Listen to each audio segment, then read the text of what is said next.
Ako, kaganina na ako nag-atang sa imo sa gawas. Sobra na ka. Palungan na.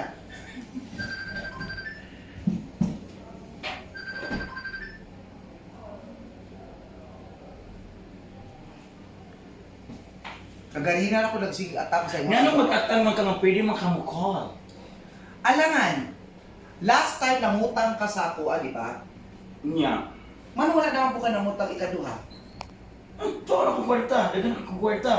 Utangan pa na nimo. Kaya kung dili ka mangutang sa ako, mag-interest man na. Ana, dahil na, no? Yes, pila mo utangon ka ron? Di ko mangutang, may bahala mo diraan. Mangutang ka o dili ka mangutang? Dili ko mangutang. Mangutang ka, kaya kailangan na nimo. Dagan ako kwarta. Kailangan pa nimo kwarta, mangutang ka. Ang interest ana kay magtaas kung di ka mangutang. Kapila na ka nangutang sa ako, ang wala nimo gibayaran, mangutang pa dapat ka. Magkadako pa lang na, bahala oroy mo diraan. Dili mas mugda ko siya kung di ka mangutang, inana ko ka nagkwarta. Hagoa pa ninyo nung nagkailangan ta ninyo eh. Pangutang.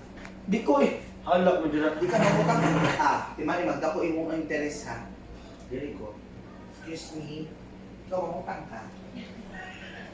Ha? Kana oh, basig siya kailangan niya. Mangutang ka. Utangin na lang na dahil. Lalo na ko tong bilay mo ta kong 300,000. Oh. Pag dili ka makautang after nimo mangutang og 300,000 after 1 month, kung di pa ka mangutang usang magtaas ang interest. So mangutang ka 300,000 na. Mangutang lagi ka.